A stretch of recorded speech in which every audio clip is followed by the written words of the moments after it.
Welcome, everybody, to Mom Street USA. My name is Kate, and this is my lovely co-host, Jacque, and we are here to help you plan more magical vacations for your families.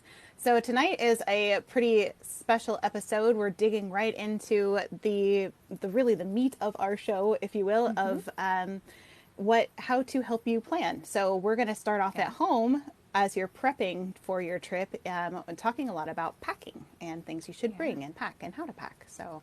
Absolutely. Yeah. When we started kind of brainstorming ideas on how we wanted to run the show, we initially were like, oh, well, let's talk about the parks and the resorts and all that kind of stuff. We're like, wait. We should probably go back further than that and kind of start literally at the beginning.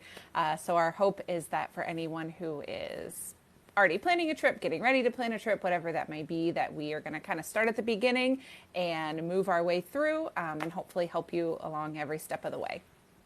Absolutely. And Kirk says it's fitting for us to do a packing trip, and I'm behind on packing for my trip.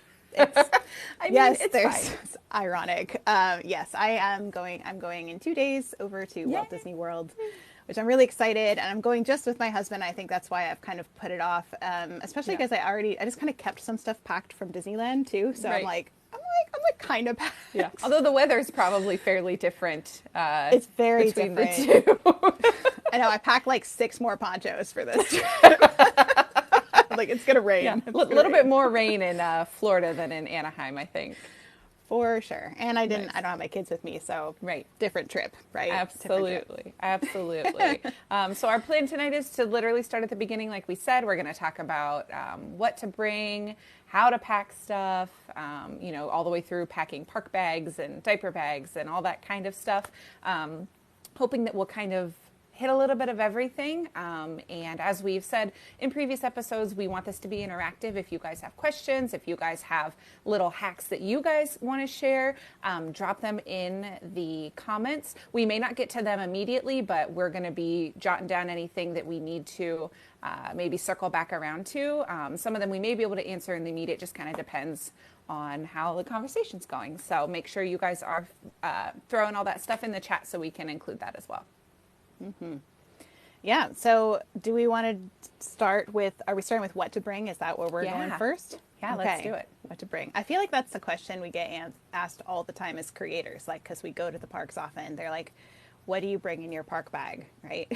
Yeah, for sure. Do you want to do the what park bags we do or what to bring first? Where should we go? Let's do like suitcases and packing first. Let's start there, and then we can kind of segue into that, I think. So I don't know about you, Kate, but I have kind of like a master list that I keep of everything that I pack whenever I go to the parks, especially with my kids, and really any vacation, just because that's the type of planner I am. I am the type of person that gets constantly paranoid that I have forgotten something every time. And I could have checked my list 18 times, but I'm still like, are you sure? I asked my husband. He gets so sick of me. I start to ask him. He's like, yes, we have everything. Stop. You're fine. And I'm like, are you sure? Are you sure I didn't forget something? I know. Mine gets to the point where he's like, there's stores in Florida. You can just buy something if you forgot it. Right. Exactly. And I'm like, I know, but come on. Yeah. So no. I have this little like notebook that I used to plan. And so I have like this whole list on here and on that side of everything, and I have literally broken it all down. I don't know if you guys will be able to see that. Oh, it's probably backwards, isn't it? Let me get this right. So there we go. Literally everything all listed out that you could possibly think to pack.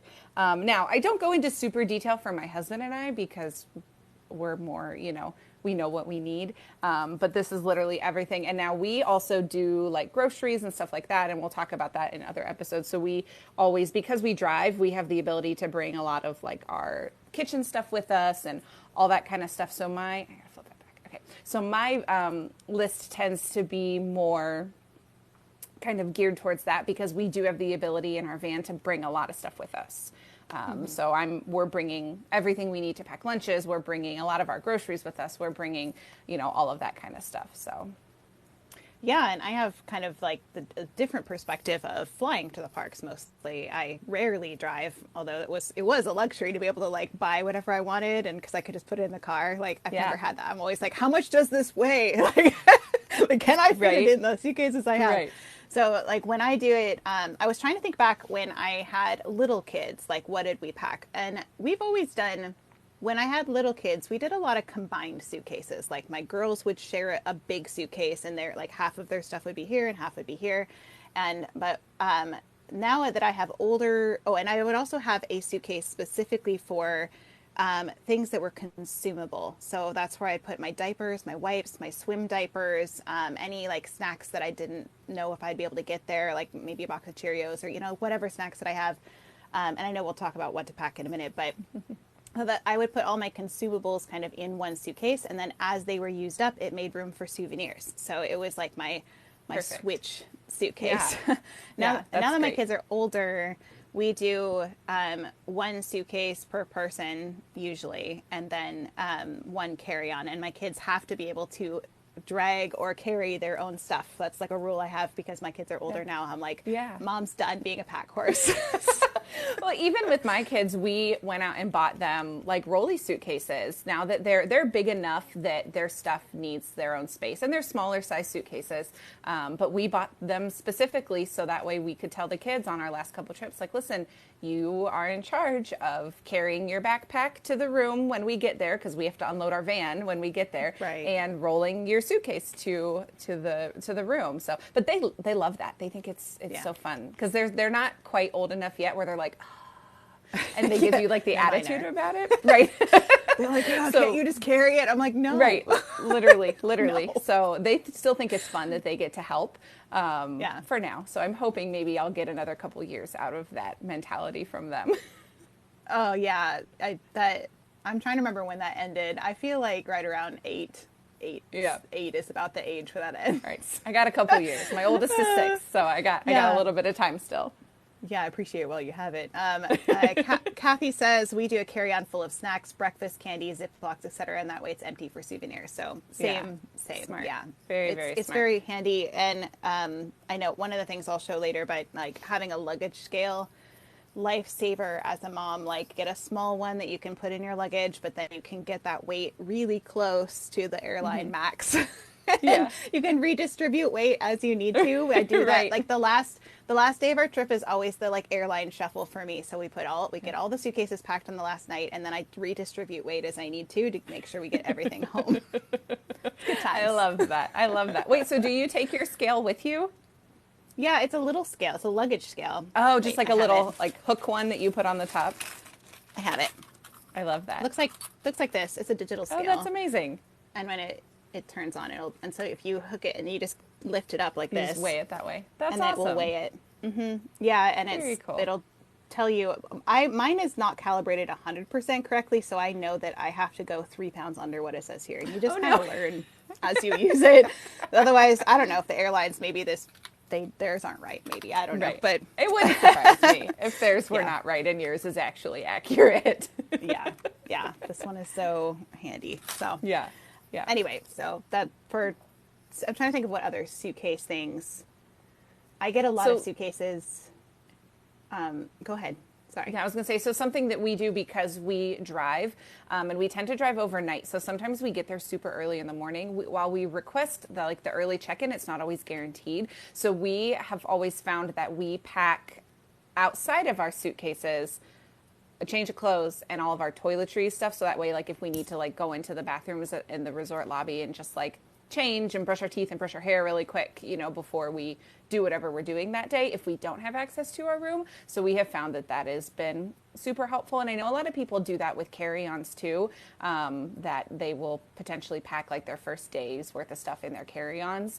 100%. That way, if luggage gets lost, or again, if you don't have access to your room and you don't want to be in the lobby of your resort, like digging through your luggage, so I know that that's something that we have found has been helpful. And what I have done is whatever backpack I'm taking into the park with me, I will use that as my first day bag, because then it gets emptied when we get there, and then I can fill it with my park bag stuff for what I'm going to need for our first day in the park. Yeah, I wish I had brought them up here, but I have, for my kids, they each have these little sling back bags that just go over one shoulder, and they're really lightweight and they pack really down very small. But I pre-pack them with their park day stuff before we go, and then I put it in our carry-on so that we have it just all ready to go. If there's liquids, obviously, when you travel, you have to put all your liquids in those little Ziploc bags. So I make sure there's no liquids in there. But everything else that I need for my kids, I pre-pack all of their bags. So it's like, and then even if we're not going to the parks the day we get there, I can not worry about packing park bags. And I do the same with mine too. I pre-pack my park bag before I leave home. So when I get there, I can just put my bag on and go. So that's always part of my routine. Yeah, yeah, that makes sense too. It makes it easy so you're not shuffling through things and you're not having to shift things all around when you get there, depending on, if it's early or not, or if you're running to a park or not, or if you are at the resort or swimming. We've packed swimsuits in that bag before, knowing that maybe the first day that we get there, the kids were just going to go swimming pretty much right away to get wiggles out from being in the van, for that long. Yeah. So sure. All of that kind of just planning ahead for, okay, what do I need on my first day? And then going from there. Yeah, I think I love your tip of having all of your stuff that you kind of like need right away or for the first 24 hours. I always think in the first 24 hours, what am I going to need? And that's what we pack in our carry-on. So we always have it with us, and not the one that they might check because the overhead bins are full, because that happens. Happens a lot. So like your change of clothes, and especially if you have littles, like I pack like 2 changes of clothes for my littles because stuff happens and they spill things or bathroom issues. So, like I always extra clothes. And I also say right now, I feel like you have to, because the flights are so erratic, and I have not been on a flight, I think recently at all, that has not been canceled or delayed in the last couple months. And I've been on a lot of flights. Yeah. So I would say plan on being as much time as you think you're going to be on the plane or in the airport, plan for double, so that if something happens, you're not scrambling for extra diapers or wipes or toys or entertainment, like whatever you need, just plan double. And the same goes as you're just an adult traveling, like bring stuff for yourself. Right. You might be there a while. Right. Don't leave yourself shorthanded and just sitting in the airport doing nothing or not having what you need. Gosh, I sat next to somebody the last time that it got canceled, and it was like 4-hour delay, and the guy was like, I was just planning to get on and take a nap, and he brought nothing with him. He's like, my phone's almost dead. What do I do now? I'm like, go buy a book? Like, I don't get a charger? Go find a charger. Good luck. I'm like, I don't know how you live like that. That's not me. Right. That's too funny. That's funny. Well, thinking about kind of what to pack in bags, I feel like most of my list that I have is pretty standard. Clothes for the days that you're gonna need, all the way from top to bottom, pajamas, and then, always looking at the weather, thinking about if you're gonna need any light jackets or rain jackets or ponchos, like Kate mentioned, getting ready to go to Florida and packing those ponchos with you, because the Florida rain can be very unpredictable. So those types of things are always kind of the first thing that we do. And for my kids, we don't do like matching clothes, but we kind of like to coordinate. So that way, like if they've got a Star Wars shirt, they're wearing it on the days that we go to Hollywood Studios. Or if they've got, my son really loves Lion King. So like if he's got Lion King, he likes to wear it to Animal Kingdom. So we do kind of that kind of coordinating. So as we're getting ready to pack our kiddos' bags, we will lay out across their floor every day.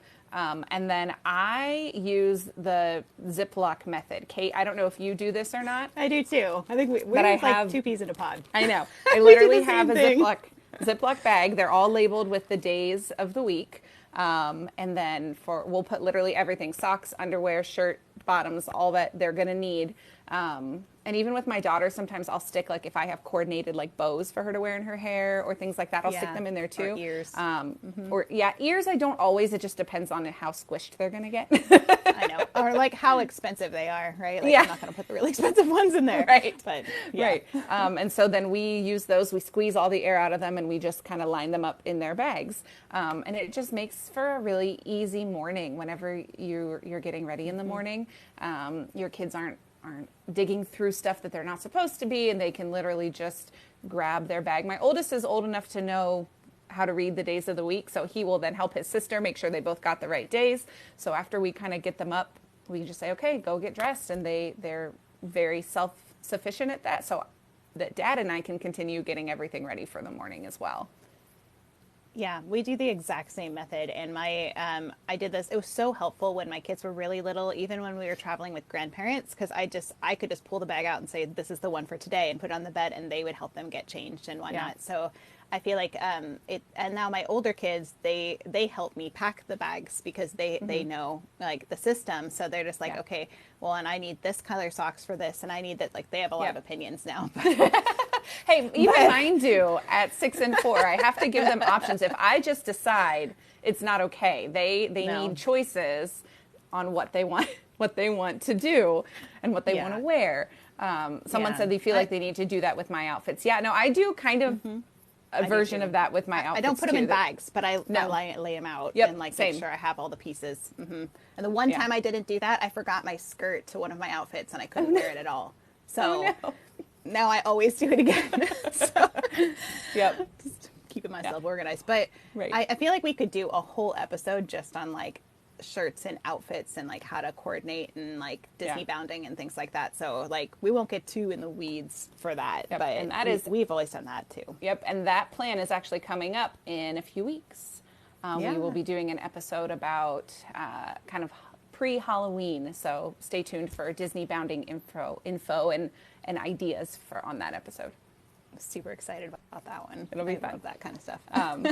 But yeah, and then we would even, like when my kids were really little, if they needed like their morning diaper, we would put in that bag everything. If they needed pull-ups or whatever it would be, just everything all in everything all in that bag so they can just pull it out and they're just ready to go. Or you can pull it out and know that you have everything that you're going to need for the kids to make sure, again, that you don't forget things.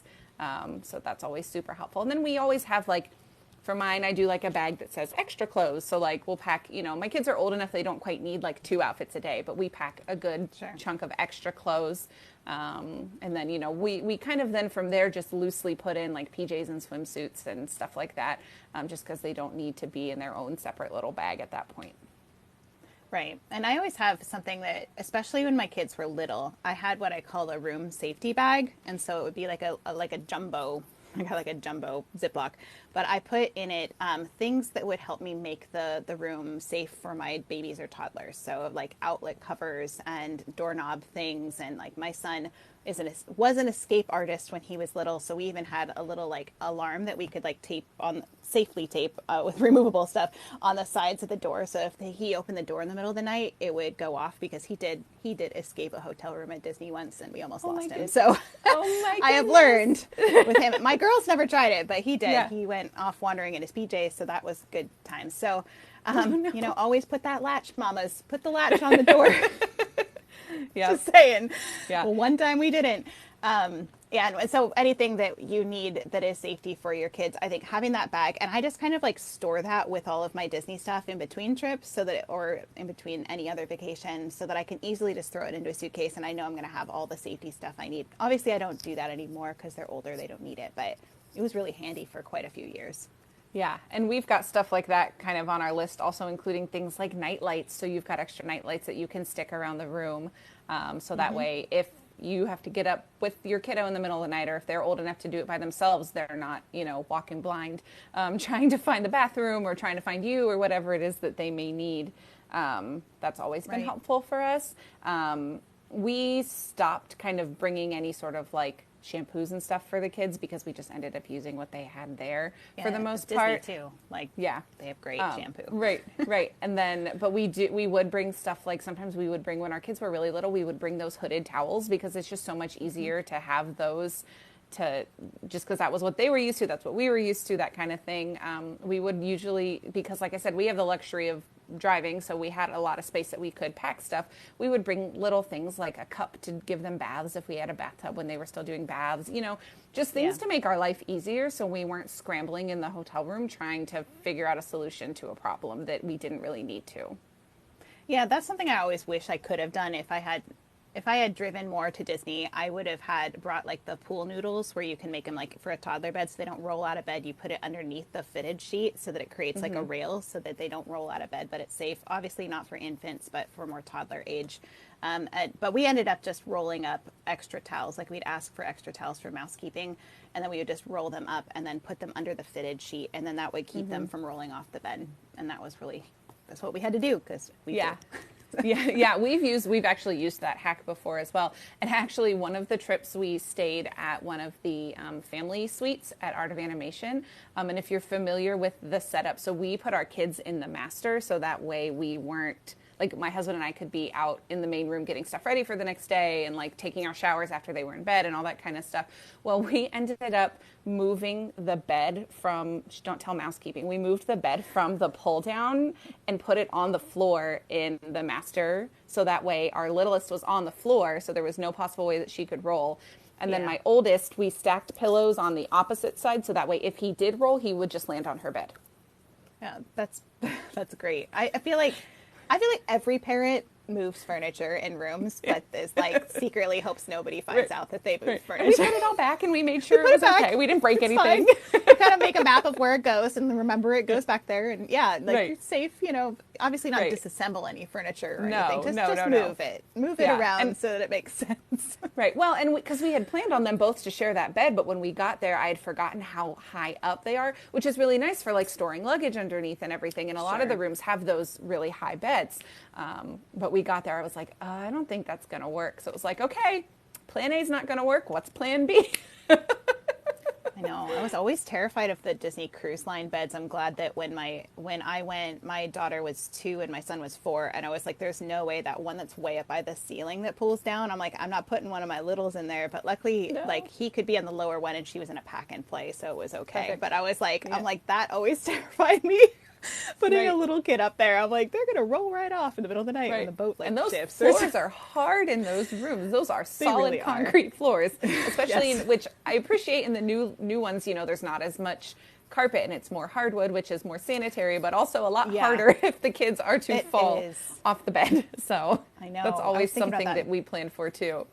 Yeah, I was thinking about that in Pop Century the other day. I was like, this floor is easy to clean, but also really hard. Yeah. Yeah, exactly. Something else that I've got here is just making sure that you've got a first aid kit for in your room. We have several, so we've got one in our van that travels with us, but then we always take a small one into the room with us. Luckily in Disney, 9 times out of 10, you're going to be close enough to somewhere that would have what you need. But just in case something were to happen, but that also includes, we were bringing thermometers for a while because when we went during the middle of the pandemic, when everything was really strict, I would take all of our temperatures in the morning just to be safe. Ice packs and Motrin if you need it for the kids and Band-Aids and all that kind of stuff is always just helpful to have in your room so you're not having to run around trying to find it. Yeah, and blister bandages, but mostly in your park bag, but 100% blister bandages. Yeah, and then we would use that room one to restock our little Ziploc of first aid stuff we take into the park with us. That way we always had something with us. Luckily, knock on wood, we haven't really had to use it much except for a few Band-Aids here and there for blisters or whatever it may be. Always use Band-Aids as a mom. I feel like we go on a small hike around the neighborhood and we use a Band-Aid. It's just it's like a thing. Katie Moon says her husband is a nurse practitioner and they take a trauma bag. And that's smart. Yeah. So I wouldn't know what to do with that. So I'm like first aid trained, but I still feel like I wouldn't. I'd be like, maybe we should just call someone. I know what the gauze is for. I can do enough. Oh, I have some show and tell of some things. Half of the stuff I have to go put back in my bag after we're done. And of course I have my old Disney bag. So let's see. I have a few things that are kind of like some of my favorite things, especially when I had littles. Hold on, now I got to get it all out. This is going to be super crinkly. This one is something I always had when I was little. And they're safety tattoos because I was like super paranoid of losing my kids. And now, of course, you can get like, electronic things that you can help track your kids with and things. But this one was so easy. They have, I bet I can open it. Well, there's not much to see inside it, but they're like little stickers that you just press. And they're kind of like, you can write on them. I always put them underneath their arms so they weren't in all our photos. But it says, if lost, please call on all of them. And they have a little pen that it's in the bag. It's really, really easy to put on them. I do it before we even go to the airport because airports notoriously also you can lose your kids there. So obviously I'm trying to keep an eye on my kids. And at Disney, I also teach them to look for the name tags, what the name tags look like for cast members. Yep. But I found these very helpful for my own peace of mind, that I just knew that they had my phone number on them when they were super little and didn't memorize it yet. So yeah, and we did a similar thing. We just went on Etsy and ordered. There are tons of people on Etsy that sell, and we did like the water, like the tattoos, like that you just get wet and then you peel off. That way they stick. So we did those when we took my son for the first time.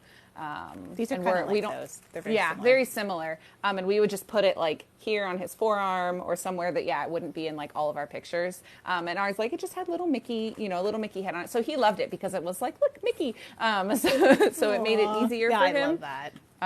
But yeah, and then the other thing, just really quick while we're talking about safety, and we'll talk about this probably in other I'm digging all my stuff too. out, so go yeah, for you're it. good.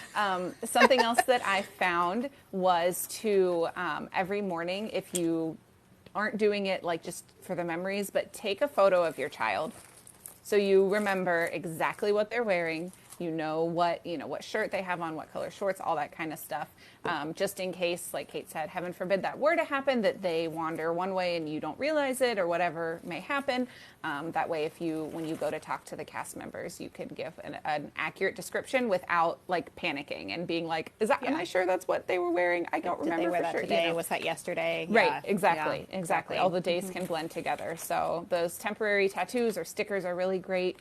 I've seen people just do something as simple as like getting the hello, my name is little tags and just writing on it. Yeah.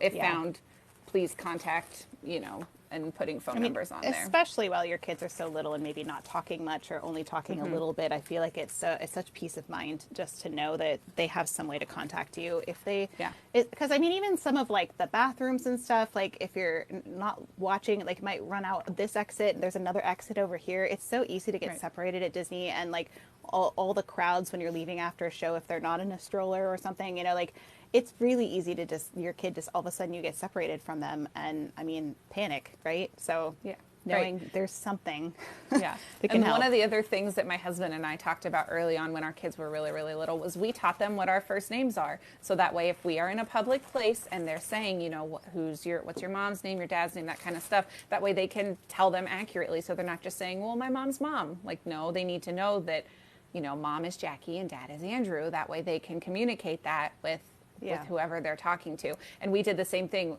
As soon as we walk into every park, we start pointing out the cast members with the name tags. So we say, like, if you don't see us, you go straight to whoever has a name tag and you tell them you need help.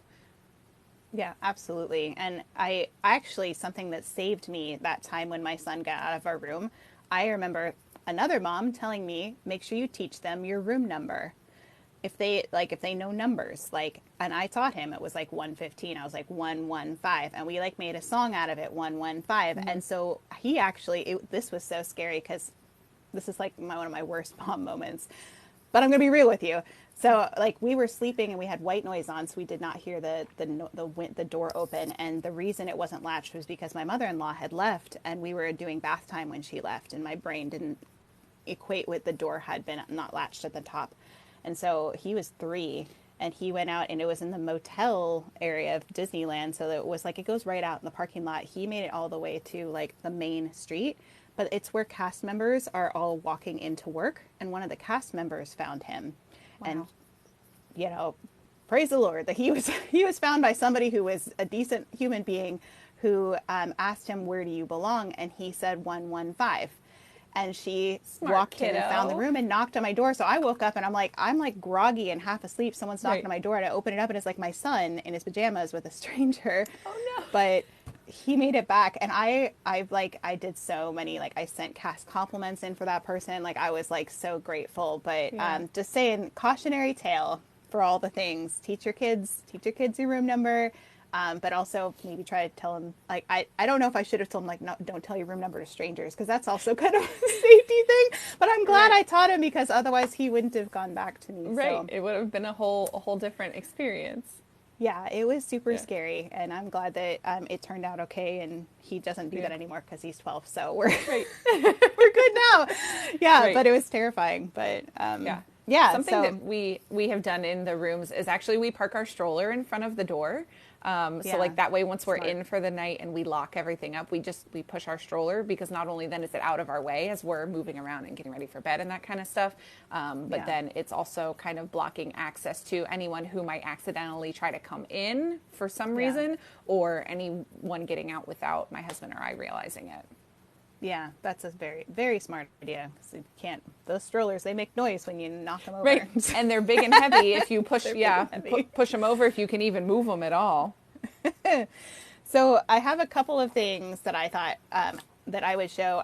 Some of these things are like relics because I can't believe I still have them. This is one of my favorite things I had in the Disney parks as a mom, and it doesn't look like much. But if you have little kids that are used to sippy cups, instead of having to take a sippy cup because you are maybe traveling by airplane, these fit onto any water bottle you can find. So you take the cap off because those are like choking hazard, and you can fit this on the top, and it doesn't spill out. There's some dots in the top, but it turns any water bottle or any water, yeah, any water bottle, like the small ones or the tall ones, Yeah. into a sippy cup. And Genius. this is super small and lightweight, and I think I got it on Amazon. It was probably less than $5 when I got it, and it was lifesaver in the parks. So Yeah. I don't know what it's called. I might have to search it for a little bit because I bought it a long time ago. But that's one of my favorite. Yeah, that's My great for favorite traveling things. anywhere, not just Disney, if you're going wherever you may go, especially like some events that like if you're at a sports event, they don't give you the caps to stuff a lot of the times. And I can remember being like, okay, let's try this, and trying to pour it into their mouths. And that would have been very know. helpful to have. Yeah, it's really, really handy. And for those of you who can't see it, if you're listening on the podcast, it's a little orange. It's round. It has a little place where they can sip out of it, but just screws onto the top of any bottle. So really, really handy. Are you good with me? A little bit more show and tell. I know I have a couple of things. Yeah, absolutely. This is one of my favorites for if you're waiting for fireworks or parade before they make you stand up, because eventually Disney makes you stand up. But you can usually sit for quite a while you're waiting. And this is actually a blanket that like comes out. I'm not gonna be able to get it back in, right? But it's it's like big. It's really lightweight, but it's a huge like kind of tarp-like blanket. Yeah. And you can weigh it down in the corners too if you want. It had stakes, but you don't use those at Disney. But it's really big. Like it opens. It's like super big. And so you can fit almost your whole family on it, but if you're saving a spot, or if you just don't want to sit on the curb, because sometimes Disney's super gross on the curb. Like I know we kind of lax our standards sometimes for sitting on the curb, but that was really handy for when we needed to wait for a long time and my kids were like, I don't want to sit on the ground. So this one I think was called Kinga, your outdoor friend. Dear friend. So I use that for years. I don't use it as much anymore just because my kids are kind of over it. They're fine, they'll sit on the ground. But if you don't want to sit on the ground, or if you're wearing an outfit you don't want to, that one's a really handy one to have. And it's just nice to have around. I did bring up just poncho. Everybody kind of knows what poncho is, but I have poncho. I have two kinds of fans. This one is the one my kids usually use, and they're kind of cheap. So, I mean, they're inexpensive because they're cheap. I think I got a set of 4 for like $12 or something. It was really cheap. And this one, the battery's dead on, but they actually spray water, which is really handy to cool you down. So my kids, of course, spray each other, and that's fun in its own way. This one is my new favorite fan that I use in the parks, and it is it looks, well, first of all, it looks like a bear, which makes me so happy. That's so cute. And this is, my daughter has one of these too. And so it's got 2 settings. It's really powerful, but it also, wait, there's more. It also will charge your cell phone. It's like a power bank. And that's amazing. It's also a flashlight. What? That is so like cool. $14 on Amazon. I want to say it says Bear on it. I don't know what the company is. I'd have to look it up. If you look for Bear fan, it probably will pop up. But honestly, it's it's fairly lightweight too for being like a power bank as well. It's an all-in-one. I've yet to charge it. Yeah. Everyone in my chat is saying you need a storefront on Amazon and put all of that stuff in it so that way people can find it. Yes, I'll make one for everybody. Maybe when I'm sitting in the airport with my flight delayed. So there you go. I'll try not to I'll do these really fast because we got lots of other things to talk about. But You're fine. cooling towel, if you don't know what cooling towels are like your best friend, and especially in Florida. I don't use them as much in Disneyland just because the heat doesn't feel the same. But cooling towel for my kids is like a lifesaver for my kid who can't take the heat. So highly recommend those. I just got all kinds of hand sanitizer, but this one's my favorite. This is the Everyone for Everybody, and it's coconut and lemon. And my kids love it because it's not slimy like after you use it, and it smells really good. So Yeah, I bought this for everybody I know. We have similar ones to that are just Bath and Body Works, and we bought a bunch of them during the pandemic, and they're the spray kind. That stuff is a lifesaver because when you get like the squeezable, like the goopy stuff, you're right, it's slimy. It leaves a gross film on your hands. My kids can't hold their hands level, so it instantly just flops to the floor. So there's like 20 times the amount that they need to for little hands, and it's like they're like, Mom, it won't come off. Yep. So we invested in a bunch of those spray ones, and we leave like one in my bag, one in the diaper bag, one in the stroller, one in the room. Like we have them everywhere. We have them in our cars. Like it's so much nicer. Just be like, okay, put your hands out, and I just give them each a spray. I'm like, okay, scrub it together, and they're good to go. So that spray stuff, I'm telling you what, is a huge lifesaver with kids. Yeah, I don't even mess with the gels anymore. We just do spray. Spray is the way to go, and it goes so fast. It's so great. Yeah, it's so much easier. I just have a couple more things. I usually take a power bank that has multiple chargers in it, multiple ports. I know I do have fuel rods too, but I have to say, as a mom, I think I prefer this because you don't have to go hunt down a fuel rod station. As an individual creator, as somebody like, yes, 100% in the parks, but sometimes it's not convenient to get to a fuel rod station necessarily. So it's really kind of personal preference. You know, this one's way heavier than this one, so whatever you prefer to carry. And I think the bigger ones tend to last longer, at least the ones that we have found. We usually take 2 or 3 with us, and I imagine we'll take probably all of ours with us on this next trip now that Magic Band Plus is a thing, and we'll be charging Magic Bands. Hopefully we'll remember to plug them in at night before bedtime. However, if we don't, we're going to need that power bank with us, so that way the kids can have their Magic Bands. But yeah, we always take 2 or 3 of those portable power banks with us to make sure that we're charged. Yeah, 100%. This is my like secret weapon in the park. So it looks like deodorant, but it's Foot Glide. You can also use like the Body Glide ones for like chub rub and things like that. But this one, I use this with my kids and with me. And this is anti-blister balm. So you basically just put it all over your foot, on your heels. And we don't have any blisters after using this for every trip. My husband also swears by double socks, but I don't usually. I usually wear sandals or flip-flops. So this is how I don't end up with any blisters. And then I've got like 2 more. Let's see. I've got this one. This is my favorite for the airplane if you do screens with your kids. Oh, this one cute. actually is a headphones that are soft and it's stretchy. And then they have little ones in. This is really dirty because I haven't watched it since I used it. But they have little earphones are inside it, so they can't really like break it. And I love that they can't break the cord like at all, because that was always my kids would break the cords or chew on them or whatever, and they can't. So highly recommend that for like toddler size. And then I've got one more thing. This is for the moms. My favorite. This is my favorite makeup setting spray, because who has time to touch up your makeup when you're chasing after your kids? So I like the Milani one. This one smells like mango, and so it makes me happy when I spray my face with it. Hey, it's all about finding that joy, right? It really is. It's like, so so those all the things, but those are just some of the things I bring, and I will make a little Amazon list for everybody. So yeah, love it. And a couple other things on my list. Someone asked about power strips. Yes, I do bring power strips. I don't always need them because in the newer refurbished rooms at Disney, they have a ton of outlets and USB outlets as well. So the last couple trips, even though like my husband and I both have Apple Watches and our phones and like the tablet for the kids, we haven't needed them, but we usually do have one in our bags with us just in case. With having, like I said, 4 Magic Bands to charge, I probably will use it this next trip that we're going on in about a month. But we'll see. I will report back and let you guys know. But yes, I do typically bring one with me. The other thing that I tend to pack are Clorox wipes or like Lysol spray, something like that.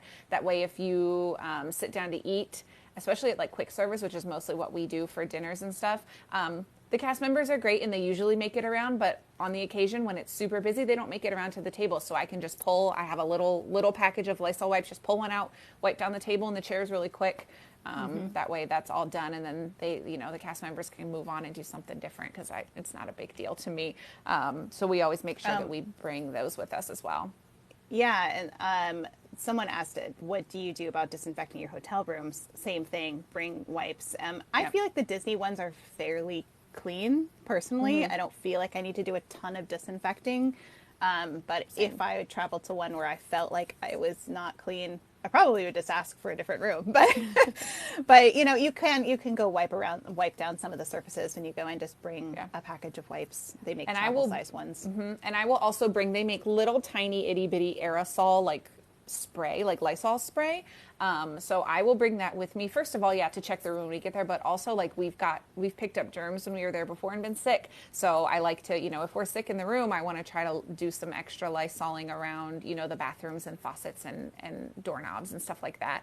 I'm not like a huge germaphobe, but like I also want to make sure that we're safe and that we're hopefully not picking up any extra germs. So I usually will bring both and use them kind of depending on what the need is. Yeah, 100%. Yeah. And then something else that I also like to bring are, I try to anticipate the really expensive things that my kids are going to want in the parks. So things like bubble wands, things like light up necklaces and stuff like that. So I will try to bring some of that kind of stuff with me. We always, always, always bring glow sticks with us because as soon as it gets even remotely dark, we break them out and it entertains our kids forever.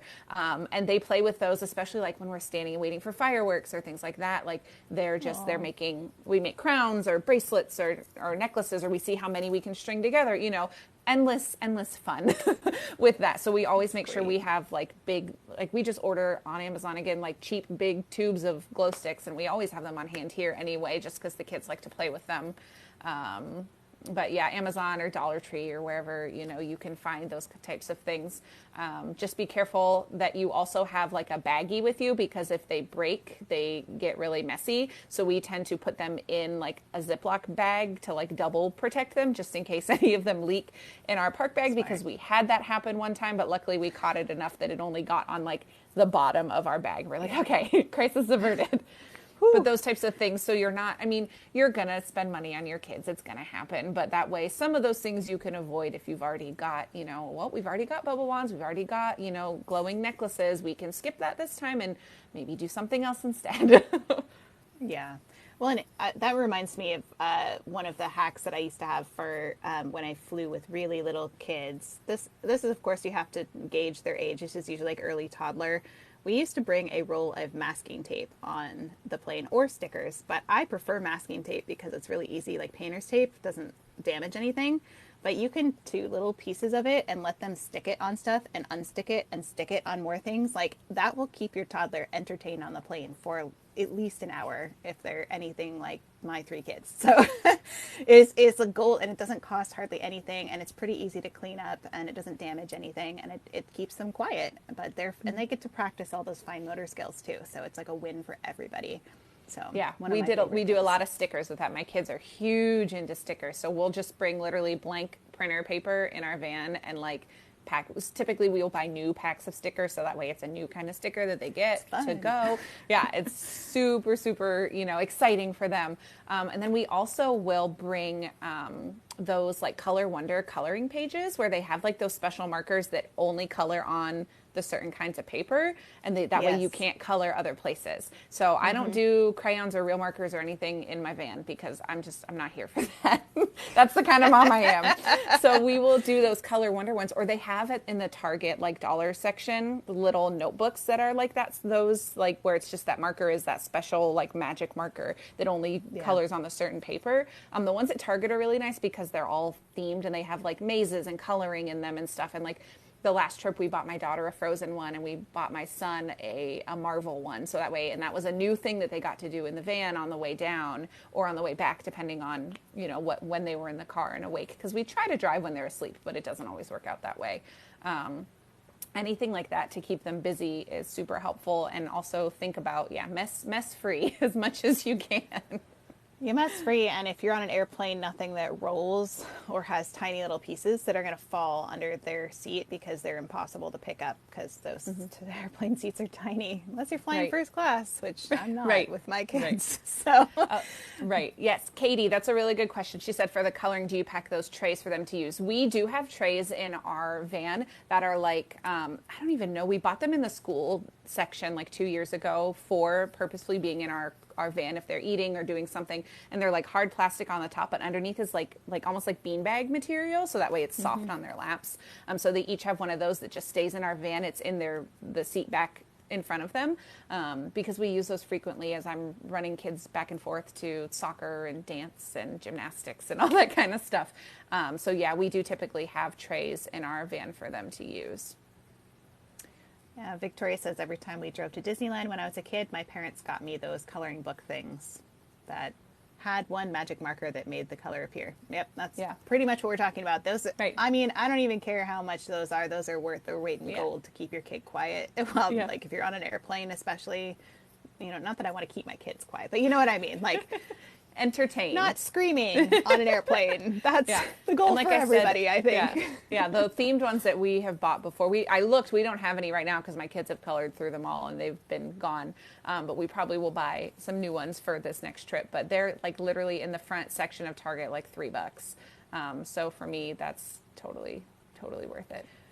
Yeah, and for older kids, we just did a super long car trip, and I did not want my kids on screens the whole time. So there's actually on Amazon, you can search for like travel diaries. They have some really fabulous ones out there. I got one for a car trip that had like 30 pages to it. I don't have it here; it's in my car, but they each got their own. They were only like $7 a piece, and they got to do a diary page each day. But then they had a whole bunch of games and activities and like scavenger hunts that they did. And so I think anytime we do a big family trip, I'll probably get them their own now that they're older. And it's kind of part of their homeschool for us. Like this is what you get to do for homeschool is fill out this thing. But they had a lot of fun doing it. And my son started writing a book because all of my kids decided they were going to write books, which I think is so funny. That's so cool. House full of authors. But so my son just worked on his book like the whole time. But also we get those little things that are called lay and goes, and they're little like cinch sacks for Legos. And so my son has, like you said, the trays that you can put down, and you put the little cinch sacks out so the Legos wouldn't go everywhere because he's 12, so he can handle like not dumping his Legos everywhere.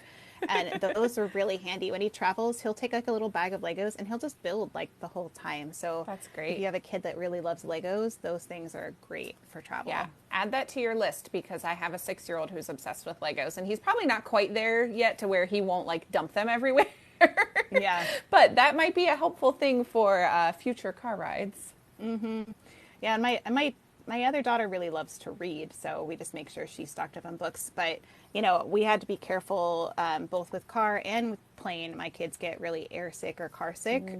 So we always make sure we have either the Dramamine for kids. I've tried the little wristbands for them, but they don't like them. They say they hurt, and they also they don't work terribly well. Sometimes ginger will help them.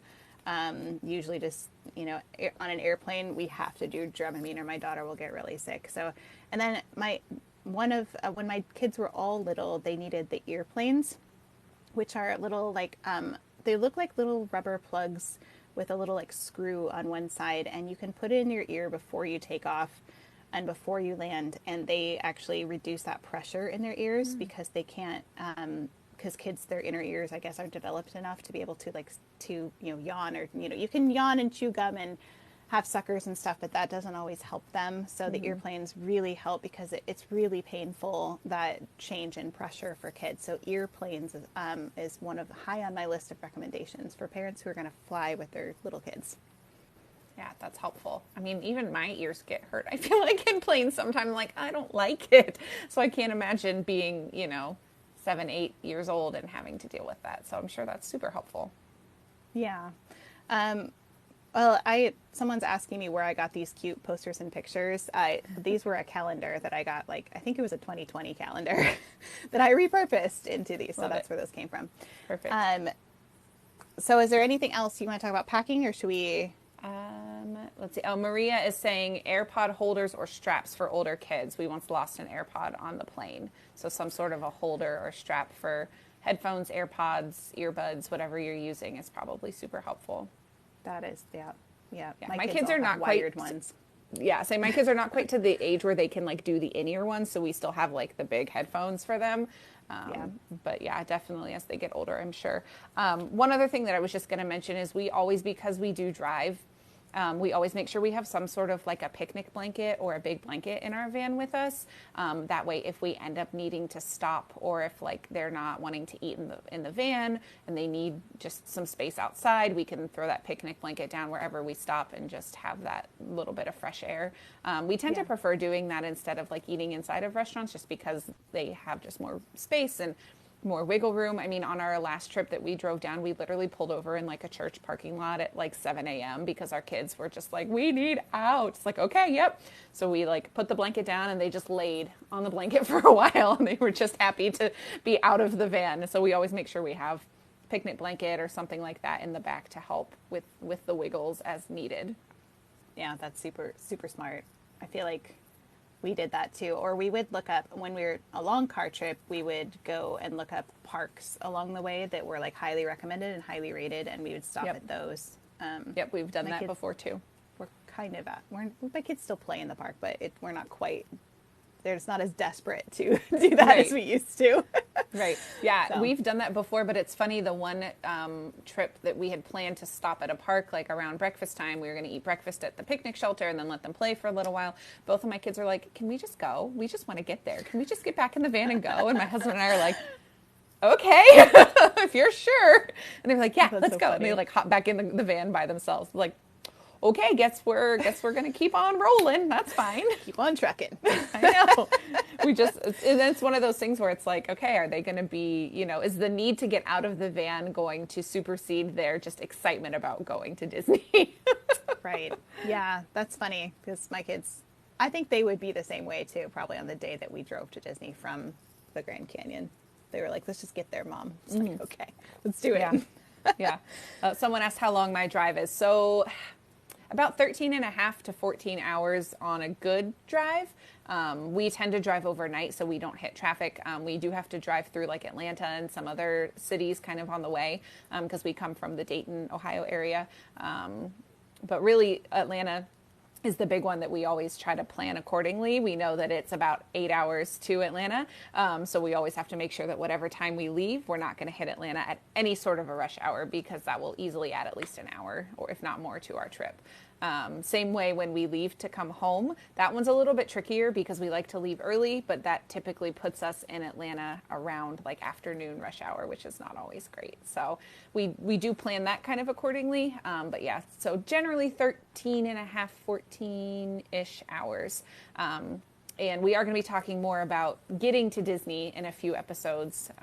So stay tuned for that as well. Mm-hmm. How long do your wiggle stops add to your drive? Yeah, so Katie, it just depends. She asked, how long do our wiggle stops add to our drive? It really just depends. My kids are almost 4 and 6. Like I said, we typically drive overnight. We try to leave around bedtime or shortly after bedtime and drive as far through the night as we possibly can. So we typically will get out for breakfast, but then we usually get to Disney by really close to lunchtime. So that helps cut down on that. We do have to stop for gas and things like that, but we try to just keep the kids asleep as long as we can. And they do fairly well where they'll sleep through most of the night. They tend to wake up early because the sun comes up, as you're driving. It's harder to get that blackout sensation, even if you have the little screens on your windows. Yeah. But it typically doesn't add more than about an hour total of stops generally. And that includes like bathroom breaks, gas stops, food stops, that kind of stuff. So they're pretty good about like, okay, time to get back in the van. They're like, okay, let's go.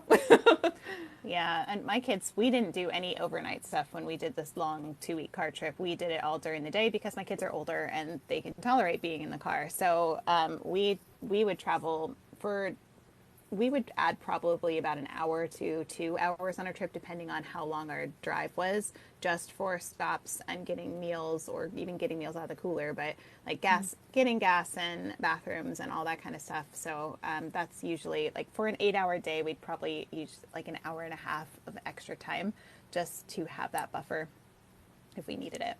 Right. And I will say that also, because my kids are so young, driving overnight also helps cut down on the potty breaks that we have to take, because we can, both of them are potty trained, but when we drive overnight in the van, we put them in pull-ups, and they just understand that it's just in case, they're still young enough that it's okay. And it's just one of those, like, this is a just in case. I know you probably don't need it, but we'd rather do this than have a wet, gross car seat. And they both are like, yeah, exactly. So they're on board with that. But so that is also helpful in cutting down on those stops. And Katie, my husband, is very much the same way. She said we drive at night too, but my husband refuses to stop for pretty much anything. Yeah, my husband and I we have it planned out, and we will look at mileage, and we will plan out where we want to stop, because also when we're driving overnight, we have to plan out stopping around bigger cities, because we don't want to be in the middle of nowhere at 2 a.m. needing to find a gas station that's open. Sure. So that kind of thing as well typically helps, as far as driving in time and adding and trying to not add as much time as possible. Right. Kathy asked if we've ever done a Disney cruise, and I have been. We'll have to do a whole episode on Disney Cruise Line, because it's a whole thing. But I did. I've been on one with my husband that was down in Castaway Key area, and then I did one to Alaska with my 2 kids when they were small. They were 2 and 4. So, and then I'm going on another one in Europe next year. I'm doing a Northern European Disney cruise. So I'm very excited to do that. I can't wait to hear all about that and see photos and all. That's going to be so much fun. I know, it's going to be exciting. So, all right. So we have talked a lot about what to bring, how to pack, that kind of stuff. Should we talk about park bags and diaper bags briefly? Yes, let's do that. And we might have to keep some of our other stuff for another episode, because we're rolling into time here. But yeah, definitely bags, I think, is related. Why don't you go first? If you're ready. For what we have found that has worked for our family personally is we pack, call it a diaper bag, call it a park bag, whatever you want to call it, but kind of one bag for all of us that's got typically a change of clothes in it for both of my kids. It's got our rain gear in it. It's got sunscreen in it. Kind of those essential things that you're going to need, as well as then like our water bottles and stuff like that. We typically end up packing our lunches and taking them into the parks with us. So with our current stroller, we have found that there's enough space that we can just leave our lunches, our big lunchbox, in the bottom of our stroller with us. Previously, when we had smaller strollers, we would rent lockers at the front of the park and store all of our kind of lunch stuff in there. And then we just planned it accordingly that we would kind of wrap back around and eat near the hub, typically for like Magic Kingdom, or, eat somewhere near the front of the park or close enough that my husband, who walks fast and has long legs, could run up to the locker while I was scoping out a spot to sit and eat and grab it. So we typically would bring that. But then what we have found the last 2 trips that have worked really well is I tend to carry like a fanny pack. So that way basically all the stuff that we wouldn't want to get stolen if something were to get stolen comes with us every time. So that way in my fanny pack, we have phones, we have wallet, my wallet, my husband's wallet, we have all that kind of essential stuff. And then in the bag is stuff that, like, it would really stink if it got stolen, but we would survive because it's just like clothes and sunscreen, and we have extras of that, in the room with us. Because when you park your stroller, you don't want to lug everything with you off and on your stroller every time. So we would then leave our park bag in our lunchbox in the bottom of the stroller and just take the fanny pack with us. That way, again, like I said, all of the kind of essential, valuable items are on me as we're going to ride whatever we're riding. Yeah, we did a very similar thing when we had a stroller. We're out of stroller years now. Mm-hmm. Really, really grateful for that. But when we had a stroller, we did a backpack that we had that just pretty much had everything in it we didn't want to get stolen. And then we would leave some things, snacks or stuff that's like, it's just silly if somebody steals it, honestly. Right. Left that in the stroller. Don't leave anything in your stroller that you don't want to lose, because people do steal strollers and steal stuff out of the strollers all the time at Disney. It's not a safe place to leave stuff. So yep, same. We actually had a backpack, but then as my kids got older, I got them those sling bags, which I'll add onto my Amazon list because that's where I got it. And they each have their own color. So they have their own park bag. They carry their own stuff, and then I carry my own things. I kind of alternate now. I got a new Loungefly. Oh, look how cute! I can take it on this trip. I'm so excited. Oh, I love so this that. It's a Haunted Mansion one. So Yeah. I either take a Loungefly or my other go-to park bag. Even as a mom, I have this one that's kind of like a crossbody bag, and I can fit my camera in here because I do obviously park content. So, but it is massive, and then I have like a bag inside it. I keep all of my like stuff that I would need. This is all my toiletries and like blister bandages and all the other stuff I tuck in here so I can easily move from bag to bag. I just kind of toss it in there and it's good to go. So this one I love because it's a place to store my phone like really quickly and a place to put my water bottle. And then I just embroidered it for fun. But having all the pockets really helps keep me organized. Yeah, this will be my first trip when we go in October that I will have a Loungefly. So I'm interested to see what I end up doing because I'm also big into like coordinating my bags with my outfits. Yeah. So like, because I have like a Minnie Mouse, thank you, Sarah. That was cute. But I have like a Minnie Mouse fanny pack, and then I have my Walrus Carp fanny pack that's like the Mickey Premium Bars, it's blue, and then my Loungefly is Stitch and it's blue. So like, depending on what I'm wearing, I may kind of rotate through those. But I'm interested to see how I like the Loungefly when I'm used to carrying a fanny pack with me. So that'll be an interesting swap for me. Yeah, it takes some adjusting. I love the Loungeflies, how they look. I hate it using it sometimes because I have to take it off my back to get to anything, which is like, especially if I'm as a creator, if I want to grab my camera really quickly, I have to take it off my back, find a place to put it down, dig it out. Like, so sometimes as a creator, I don't like to have all my stuff on my back that way. But especially as a mom, it's not as big a deal because I feel like I only need to access stuff. So, but I do love on the Loungeflies, it's really easy for you to use. Like, I saw that hack where you use the slap bracelets to put your ears on your Loungefly on the handle. So I'm looking forward to doing that because, everybody needs ear breaks once in a while. Right. So, right.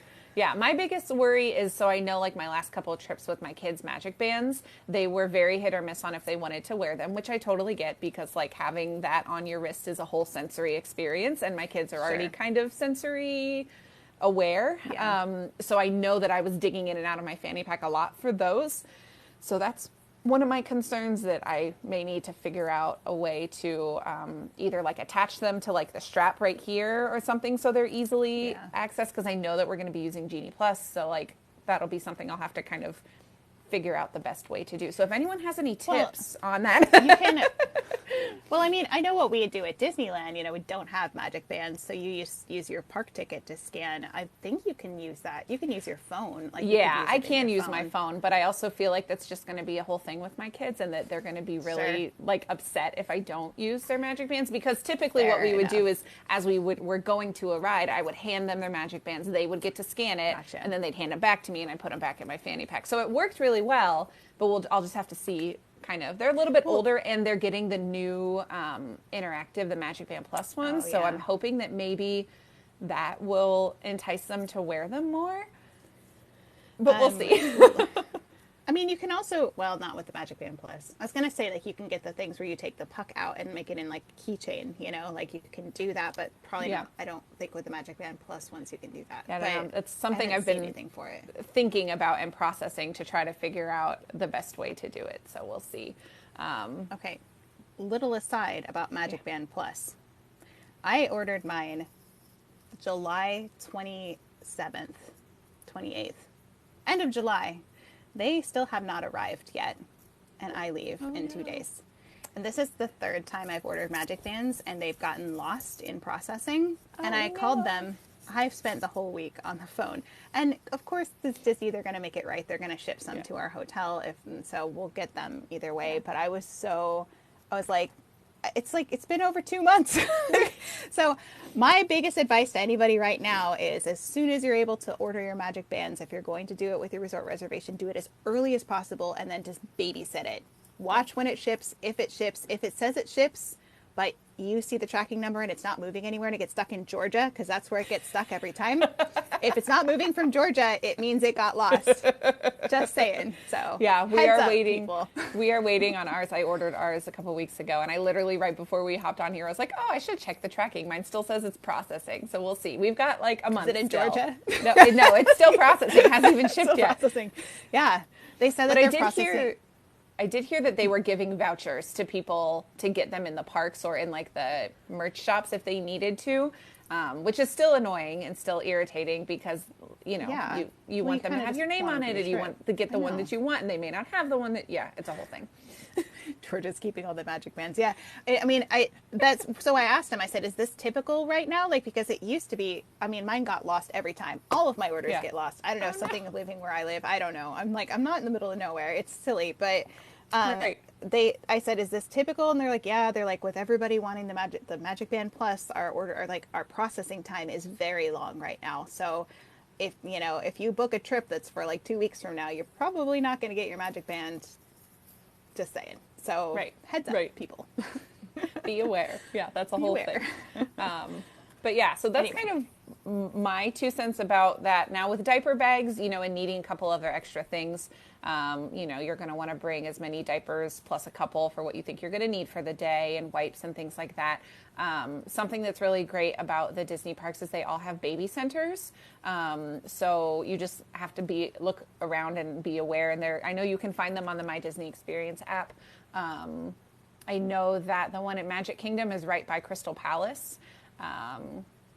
And I know the one at Animal Kingdom is not too far down from where the Starbucks is, I think, if I remember correctly. I know I've used those too.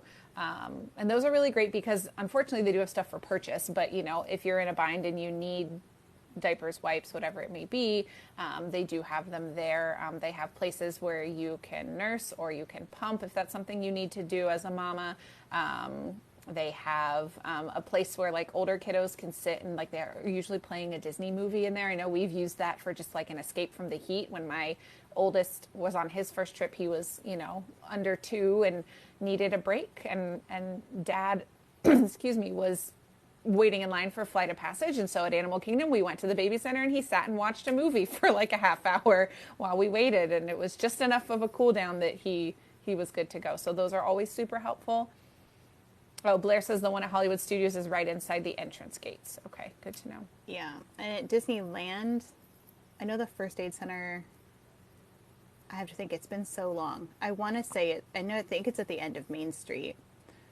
And the one in Disney World, gosh, I should have looked this up. It's been so long since I've used them. Nope, I can't tell you. In not Disney World. I'm thinking California Adventure. I did use the one in California Adventure once because my husband left the wipes in a restroom and they got thrown out. And I was I was like, you got our wipes. So I was so mad at the time. It's just like a stupid thing. And I'm like, he's such a great dad. He was changing the baby. So come on. So I can't be that mad.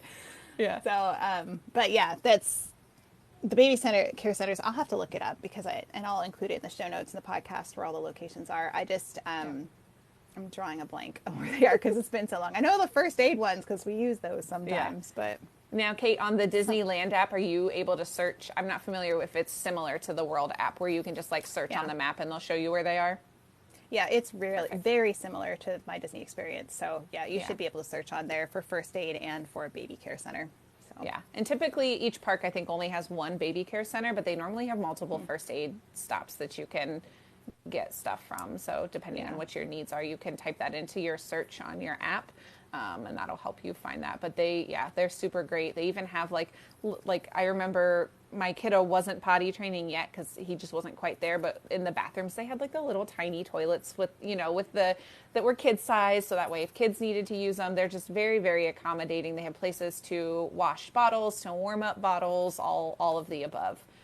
So that was really, really nice. Well, when I was with my daughter on this last trip, and we went into just a regular bathroom, and they have the little sinks for kids, and they're just like, Disney thinks of everything. They think about what kids need. I was like, yes, they do. Yep. Yep. That was so cute. Yeah. Yeah. Nice. Very good. Now let's see, what else do we have on our list here?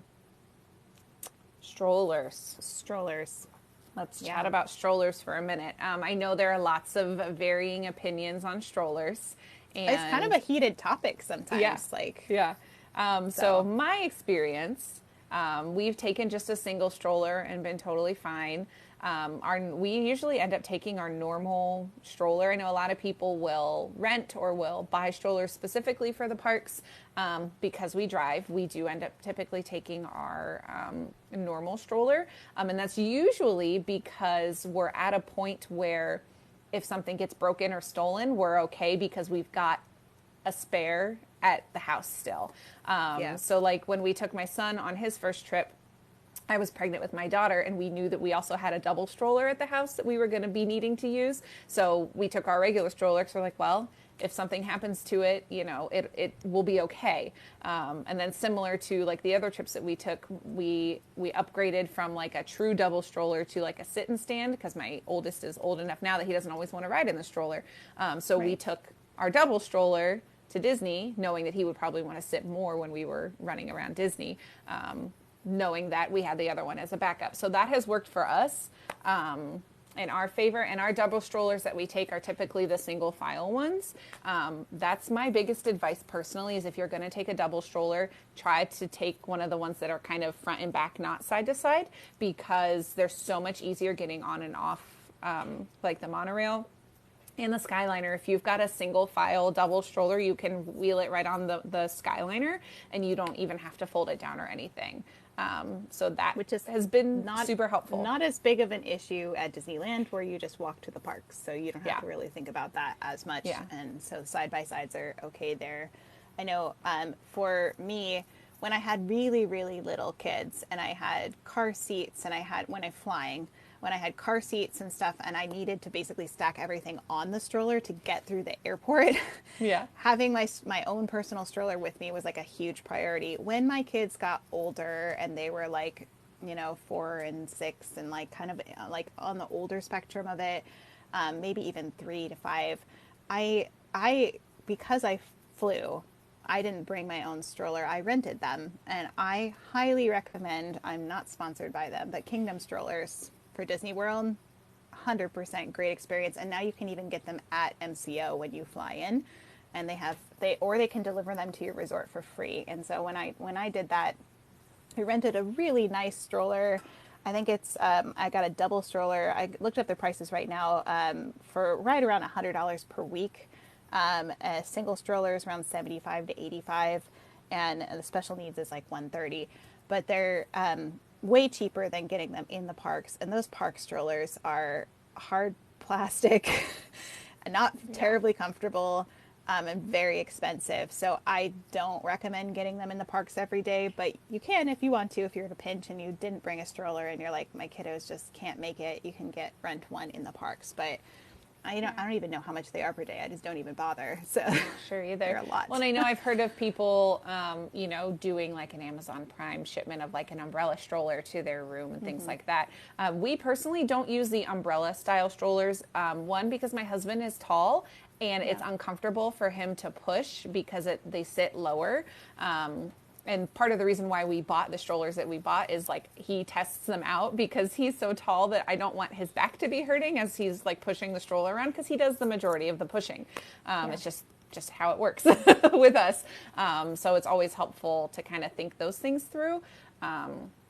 And that's why we just kind of opt to take our own. And again, because we drive, we have the ability to do that. And we've even taken before where we've had, like our last trip that we took, we brought 2 different strollers with us because we weren't sure exactly what the especially my oldest was going to want to do. If he was going to really just want to walk, then okay, we're just going to take the single stroller and you guys can rotate through who's walking and who's not. Or if, he was going to want to sit or whatever it was. So having those options for us has been helpful, and we do have the ability to do that since we do drive.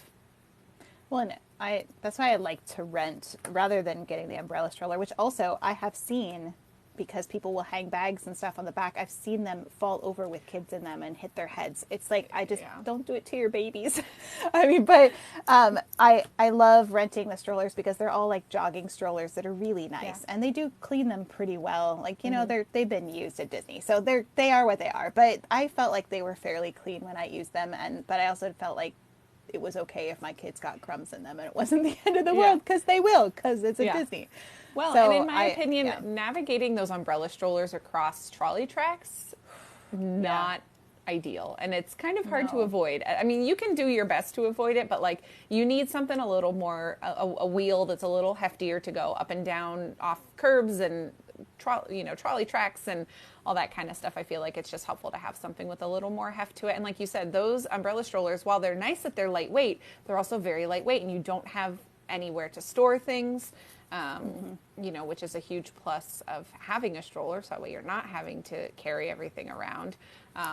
If you're going to use a stroller anyway, might as well use that part to your advantage.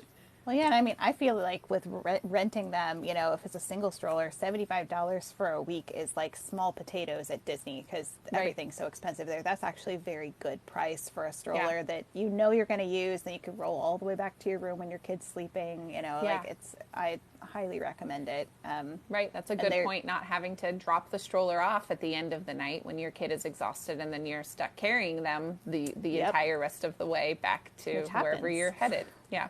When you rent from the parks, you got to leave it at the park, and then you have to like carry your sleeping kiddo with you versus, maybe rolling onto the monorail if you're on the monorail line. Right. Basically, most places you might still have to get them out of the stroller to get on the bus or whatever, but I find that's helpful. So anyway. Yeah, buses are one that you're always going to have to be ready to fold up strollers. So definitely have a plan for that. When we now that we drive, we typically don't take the buses unless there's a certain instance that we want to or whatever it may be. But when we were taking buses before, it was always, okay, my husband and I had a plan. Like I would have, the kid and the bag, and he would have the other bag, and then he would get the stroller, so we had the game plan of, okay, that way we can do it quickly and efficiently and not hold up the line or miss the bus or whatever it would be. To make sure that we were efficient at getting on and then getting back off again. Yeah, and practice, especially if it's a new stroller to you and you've rented it. You might not know how to fold it, unfold it. Practice in your room before you go, because it's so embarrassing to be that person that the whole line's waiting for you to get on. You're like, I don't know how to open and close it. And you feel like an idiot. So right, practice exactly. will You're alleviate that anxiety, at least for me. But yeah. Lindsay is asking, have you ever used Scooter Bug? I'm not familiar with that one, Lindsay. I'm not either, but there are a couple companies that will deliver just like Kingdom strollers, and then I'm sure probably just as good. It's just Kingdom strollers I know. I've just used them, so I have experience. So I want to recommend something I know that I've used. But there are a couple companies out there, and they also do ECVs, that's what it's called, right? Like the actual scooters, they'll deliver them to your resort, so that if you need a little assistance riding around, because Disney World is a marathon. I would say it's a marathon. Yes. Like 10 to 14 miles a day marathon. So a lot. It's a lot. You want to be prepared and make sure you have that. I've got a question. If I stay off-site, can I still rent a stroller and get it sent to my room somehow? As far as I'm aware, you should be able to. They'll probably just ask you your hotel information. I don't know of any companies that are exclusive just to Disney, so I wouldn't imagine that would be. Usually it's like any resort area hotel, so it's not just ones that are on site, from what I understand. I think they deliver to any hotel in that area. Yeah, Lindsay, I've heard stuff about that too. She said, I was told that Kingdom Strollers can't deliver to Bell Services without you being there for pickup. I think some of those policies came into effect during the pandemic, so I'm not sure what their current policy is. That would definitely be something that you would want to read up on their website, or if, whenever you book, check with them to see what their policy is. Because I know it used to not be an issue that they could leave them, but I can't speak to what their current policy is on that. Yeah, I'd have to look it up because I know when I went, it was before all of this happened, and I know that they have big rooms where they can just store not only suitcases for guests but also strollers. They have a whole section for strollers, and it was very commonplace for them to get them delivered, and then they'd store them until they'd come pick them up. I'd be surprised if they didn't bring that back because I know that they also suspended grocery delivery storage for a while during that time, but that's back too. So I think it was a little hit and miss about that because when we went in 2021 during the pandemic, like we had groceries delivered and it was no issue. They held them for us. Like we were there like within 20 minutes because we knew they had gotten delivered and we were at the resort. I would also, check with Kingdom Strollers, but then also possibly do like a chat online with Disney to see what they claim their policy is, and then kind of go from there and make your decision as needed from that. Yeah, and also you can get them if you're flying in. You can get them at MCO as well. So I think they have a pickup station. That's new for me. That was the first time I've seen that. So my guess is they have somewhere specific you can get it at MCO, which might be easier than the hotel in that way if you had to be present. So. Some more information coming in on my side of the chat. Disney World contracts with Scooter Bug, and they are the only ones who can drop off and pick up without you there. Okay. So that could be true now. That may be a change. Yeah. Yeah. Because I hadn't heard that. Yeah. So definitely check with, what the policies are with Disney and with the company that you're trying to rent from. That way you know kind of what you're getting and can make your plans accordingly with that.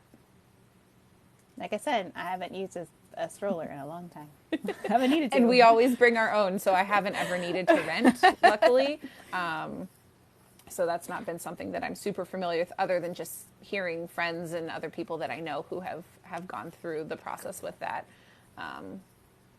There's a question that I get a lot is like, what age is the cutoff for strollers, which I feel is so controversial. And there's always, and I feel like Disney is unlike a lot of other places you take your kids because you walk so much and it's so far. Disneyland's not nearly as much as Disney World. So my kids could not need strollers a lot sooner in Disneyland than Disney World. Katie Boone says, shoot, I want someone to push me in a stroller. Me too. Tired by the end of the day. And their little legs, they have to take twice as many steps for one of ours, right? Yeah. So I feel like, I don't think there's any specific cutoff range. I think it's you as a parent knowing what your kid can handle and what they need. And I personally don't feel like there should be any judgment about any age. Maybe your kid's ready at 4 to not have a stroller. Maybe it's not till they're 7 or 8. You get to make that call, and I would never judge anybody for that. There are people out there that do, but yeah. Well, and I know, we're getting ready to go in a month, and I know that my oldest is probably going to walk the majority of the time, but I also know that there are going to be times where we're going to want him to sit because we're going across park or we're going down Main Street after fireworks or whatever it may be, that's just going to be safer for him to sit. And just there's going to be times where he's going to be tired. I know that my youngest needs a stroller for sure. She's still, she's not quite 4. But my oldest being 6, he definitely still needs to have that option. And I think probably for another year or so, we're going to want him to have that option. Partially, like I said, because of his legs being tired, but partially just because it puts my mind at ease to know that he's safe in the stroller if we're navigating through really, really heavy crowds, wherever it may be.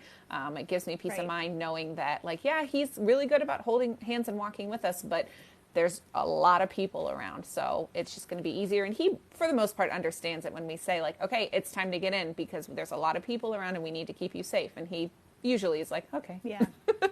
Yeah, especially after fireworks. That's always a time when I'm like, everybody in the stroller because because it's too hard to navigate through crowds that way. Yep. And Yeah, Katie says, I always see an older kid in a double stroller so they can be sideways. I've seen that too. And Christina says there's some special needs children and children with invisible disabilities. And I agree. So, like, you don't know another mom's situation. Not that any of you guys would ever judge another mom. But, you know, like, I feel like that as a society, like, we need to understand that those moms are doing the best they can for their children and their situation. And we don't know what it is. So everybody just mind your business, right? And like, and use a stroller if you need it. Right. Like, it doesn't bother you if someone else is also using a stroller for their child. Let them have their fun. Let them do what they need to do to enjoy their trip. You do you. Let them do them. Exactly.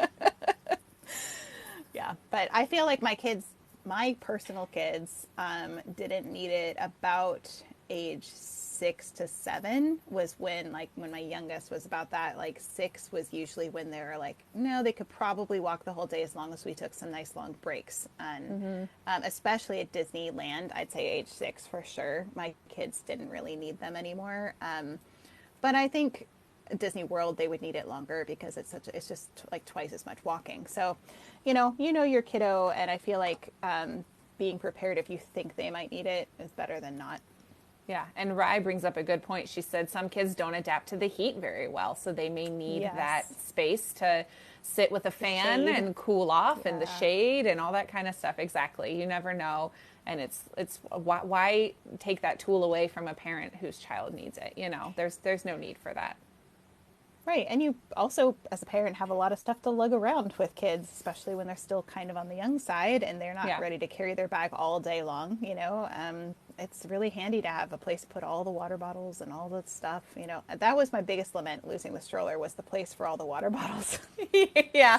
You're like, these water bottles are heavy now. Oh, they are heavy. And like, that's what gets the kids, you know. Sometimes we only fill them half full and then just refill often because it's so much less weight. Right. Exactly. So I think we only had one more thing on our list. Should we just tackle it before we go so we get all the things? Let's I think we're going to talk about groceries because that's a question we get a lot. And for me, coming into town, flying groceries, it's trickier than if you can stop at the grocery store.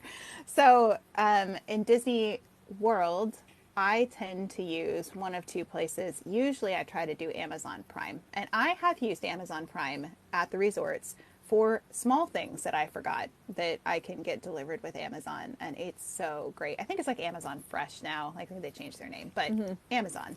And you can set up a delivery time, and usually now Bell Services, like they used to, Bell Services will take your order. If there's anything that's cold, they'll put it in a fridge for you, and you can get it anytime during the day, and they'll bring it up to your room. You just don't forget to tip them, but they'll bring it up to your room for you.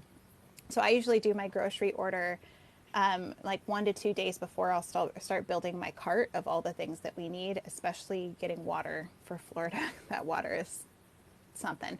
So we're used to like the mountain spring water here, and I'm just like, what is going on with this water? And it's not cold. You can never get cold water out of the tap ever. Ever. So gross. And Anaheim is just as bad, but in a different way. It's like different bad. It's like city LA water. It's so gross. So anyway I go, I get water. But so they will hold it at Bell Services for you if you need to, especially if you're just headed right into the parks. You can have it delivered and they'll hold it for you, and you just call down and say, or you can stop at the desk on your way in and say, I'm headed up to my room. Could you please bring up my grocery order? And they will. So don't forget to have lots of 1s and 5s and things to tip people.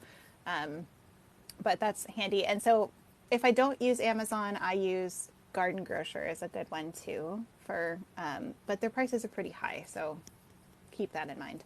And for Disneyland, I use either Amazon Prime or Vons, Vons. Vons is another place. It's like kind of like, I think it's associated with Safeway, but they'll do grocery delivery there. And there's also some places you can stay in hotels that are close to some small markets, but there's no big shopping stores within walking distance of a lot of those hotels. So grocery delivery is just an easier way to go. So. Yeah, and I know some people will, talk to their Uber driver or their Lyft driver and stop on the way to their resort from the airport or things like that are options as well if you don't want to do delivery. We've looked at Garden Grocery before. We've done just like Publix through or wherever through like Instacart before and done it that way. Currently, what we do, because we do drive, is we get pretty much everything at home. And pack it in our van with us. And then we usually will stop on our way, usually into the parks. Occasionally we'll go back out after we've kind of checked in or whatever, depending on how the kids are doing and if they can handle going to the store really quick or not. But we'll run into a, Walmart or grocery store or whatever and grab, milk or any produce that we want to have in the room or things like that. That we didn't want to take in the van with us. So usually just a quick stop for 2 or 3 things at that point in time before we head to the room. And I will go as far as, if I can find it in here, I will plan out, I will plan out what we need and like how many of each meals we have up here and make sure that what we're accounting for, that we have enough. That way, halfway through the week, we're not running out and having to, frantically run somewhere to grab something or just pay more money to get something at a food court. We tried our best to save money with our meals as much as we can. So we do breakfasts and lunches that we plan to have groceries for. So we eat either in the room or in the van on the way to the park. And then we pack our lunches. So that's something that we have done pretty much as far as I can remember in my adult life going to Disney. That's always what we've done to save money, just because it was an easy way to save money. And then I'm a fairly picky eater, so it gave me peace of mind knowing that I wasn't going to have to frantically find something on a menu, because I get a lot of anxiety over ordering places if I don't know what I want or if I can't find something, because I like things very plain. So like just being able to pack food that I know I'm going to eat takes a weight off of me. And also for my kids too. They're not super picky, but that way it helps me know that they're going to get a lot of stuff that they like and they're going to have a good meal, that they're going to eat a lot of it. Because also my oldest is 6, but he could easily eat an adult size meal. So those kid meals sometimes aren't quite enough for him. I know. So we always make sure we pack some extra snacks and things like that as well for in between meal times, but also make sure that he has enough at lunchtime because he eats a lot.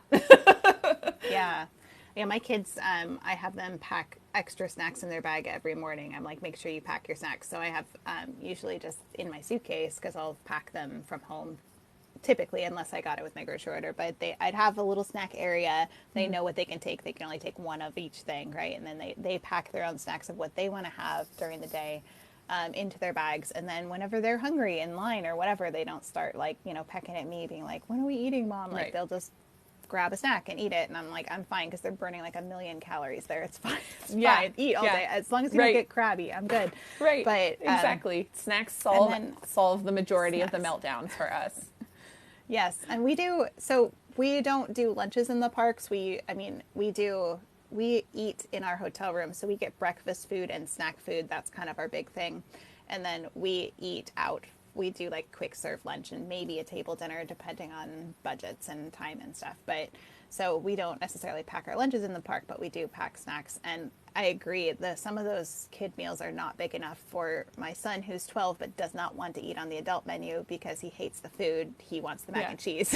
Yeah. So I'm like, okay, so we'll balance it out with some extra, carrots or whatever, like that we have in the room, and that's really handy. Another thing I do, because I fly, is I will pack, especially for my husband and I on this trip, like I'm not sure we're going to order groceries. We might just not do that because we're going to eat in the parks a lot, because my husband loves his park food, right? So I'm like, I think I might order water, but I don't know. So I usually pack packages of oatmeal, is a big thing that I do for just us, because you can just run hot water without any coffee filter in it and get hot water in your room and then just make oatmeal. So that's what we're planning on having for breakfast before we leave the room. So really easy thing to pack in your bag, and just make sure you put in extra Ziploc bag in case it burst in your bag while you're traveling. Right, exactly. Well, and something I'm really excited about. So we've stayed in a couple different types of rooms, but this next trip we're actually staying in the family suite at All Star Music, which fun. I've never stayed in that suite. We've done the Art of Animation suites, which we really like, but the kitchen area in the All Star Music is amazing. You have a full-size fridge and all this counter space, and this, like, they've got a microwave, coffee, the standard coffee pot and that kind of stuff, but a full sink that you can use. Like, it's going to be a game changer for us, and I don't think I'm ever going to want to stay anywhere else. Oh, my dear. Because of all of that kitchen space that they have. In your standard rooms, you have just your tiny little, spot where you can store stuff. So it becomes really tricky when you've got a week's worth of groceries that you have to store and kind of coordinate, especially like fridge stuff. I'm so excited to have a big fridge that I can actually buy a whole gallon of milk because it will fit in the fridge. Whereas the other little fridges, you can only buy like the little ones and you have to buy like 4 of them. Everybody gets this much milk. No more. Yeah, so I'm super excited. So I will report back about that kitchen area because I am very, very excited. And as far as suites go, the pricing is not terrible and still at a value resort. I love the suites at Art of Animation because of the location, but I'm really excited for that kitchen area. So I will bring back all the details, and I'm sure I'll do some live streaming of what that looks like and all that too whenever I go. Yeah, and I know we're going to do a couple different episodes just so you guys know of what's coming. We will do a couple different episodes of each kind of level of hotels rooms and like which hotels or resorts we recommend at Disney World and at Disneyland because we've stayed collectively between the two of us. We've stayed in many of them. And I was just thinking of in terms of kitchens, like that's one of my biggest reasons for renting DVC. I don't own, sadly, but renting DVC is because and I think at least in the one bedrooms, at least we stay in a lot of 2 bedrooms because we split with family. So we split the cost that way, and it ends up actually as cheap as a value that way.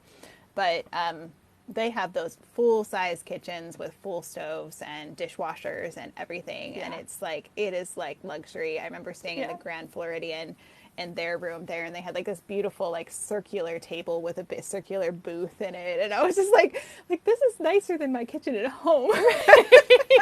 Like, kind of just want to stay. Right, exactly. So having that kitchen was a game changer because we could make full breakfast with eggs and bacon and all the stuff if we wanted to.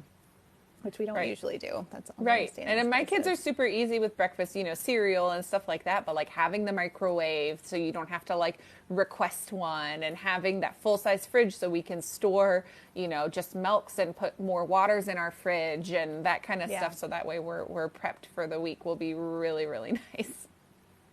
Yeah. I got a couple comments here. Kathy says we don't do breakfast at the park too, because they save money. Extra sleep time as well, right? Extra sleep is so valuable. And then cereal in a cup works great. Yes, my kids love cereal. Cereal on Disney days is great for us. It gets us as far as we need to go, and the snacks get them the rest of the way to lunch. Yeah, exactly. And then Goofy Fan says, I stayed at Pop Century twice so far, and that resort is outstanding. I agree. I just stayed there a couple months ago, maybe 2 months ago. I stayed at Pop Century, and they've renovated it.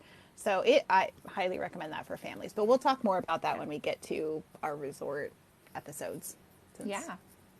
So I think, should we chat about kind of what's coming up next? I think we've touched on every topic. Yes. And while we're chatting about what's coming up next, if you guys have any additional questions, throw them in the chat. I think we've answered hopefully about everything that you guys have asked so far. But coming up, so next week, Kate will be in Disney. So we will have our first guest on our show next week. So those of you in Pocket Fam will know Jasmine is going to be on with me while Kate is enjoying the parks. So she has agreed to be our first guest on our show. Yeah, exactly. So that is super exciting. So we're just going to chat with her just about her experiences in the park with her kids.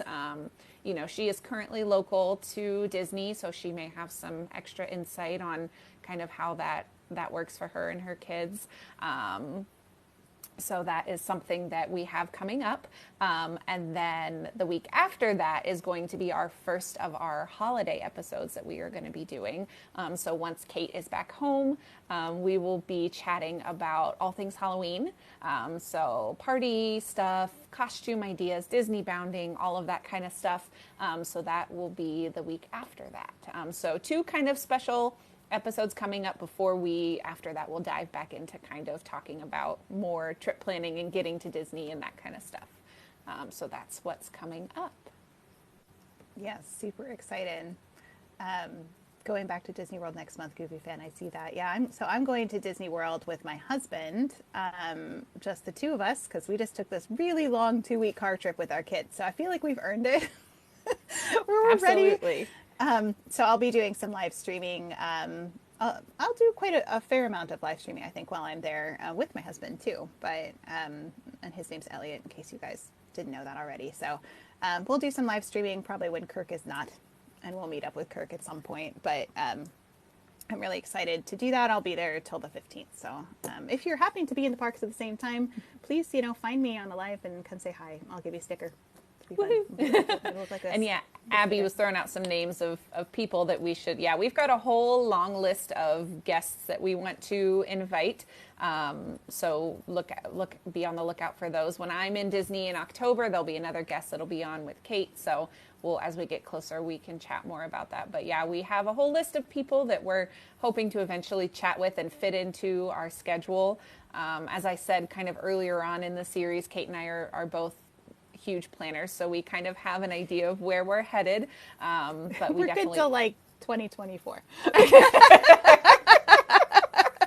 But we definitely want to get those guests in here too, because it's so fun to hear from you guys and to hear your perspectives.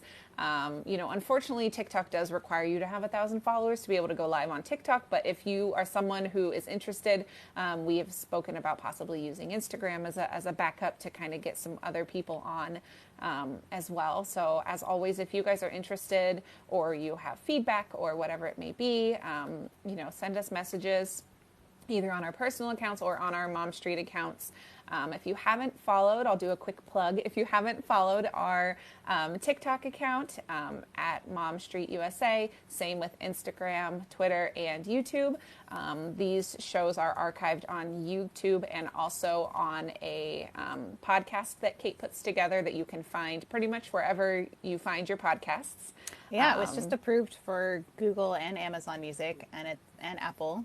And Perfect. it's on And Spotify. It's been on Spotify. Those yep. are some of the 4 major ones. So yeah, wherever you like to listen to podcasts. Yeah. So yes, we do this show every Thursday at 9 p.m. Eastern or 6 p.m. Pacific time, which is Kate's time. So feel free, follow both of our pages. That way you make sure you don't miss out. Eventually we will go live from our Mom Street account, but we got to get it to 1,000 followers first. So drop a follow over there. We do post some content over there as well. So that way you make sure you don't miss out. And if you've got feedback, we do have an email address, just momstreetusa@gmail.com. All of those links to everything that I just mentioned can be found in our bios. So you don't have to remember it. Just click up there or up there. And you can find the links there. I don't think I mentioned the Discord. Thank you. We also have on the Walrus Carp Discord a channel for our show that we would love to see your feedback as well. If you've got additional questions that we missed or maybe didn't get answered or something you think about as you're planning your own trip, drop them in there. We're more than happy to help and or address it on a show that we've got coming up. So that way you guys can get all those questions answered. We spoke a lot last week about how we want this to truly be a community of parents that are traveling to Disney. We want to help make your trips easier, help you plan better. So our, knowledge and experience paired with a lot of what you guys have, we want to kind of combine that all into a place where people can get that information and have access to it, which is part of the reason why we're archiving all of the episodes that we've done so far. Yeah, so we can also reference them later in other episodes if people have questions about what we talked about today, about packing and things. We can say you can go listen to episode 2 and get all of your advice and tips and hacks. So And Exactly. storefront, yes, I'm going to make Amazon storefront. I've actually never done that before. I'll So help a you. new experience for me. I'll help you. Yeah, I've I'm got sure one I'll in. figure it out. Yeah, I've got one in my bio just of some stuff. I don't have a lot of what Kate was mentioning tonight, but I do have a link in my bio for an Amazon storefront that does have some of the stuff that I tend to use at Disney as well. So we will get that stuff kind of updated for you guys. I am also planning on taking my packing list that I use and putting it on my Etsy shop. So I'll keep you guys posted with that as well. So you guys can have that resource. If I can figure it out, I'll put some sort of like a code in there. That way, if you watch the show, you can really get it for free, because I'm not here to make a ton of money off of you guys. I just want to give you guys the stuff that you need for your trips. So if I can figure that out, I will keep you guys posted, and I'll post that in the Discord as well. The link for the Discord is also in both of our bios. That Discord is run by Kirk at Walrus Carp, but he's been so gracious to let us put our stuff on there as well. You know, such a great guy. Appreciate that. Absolutely.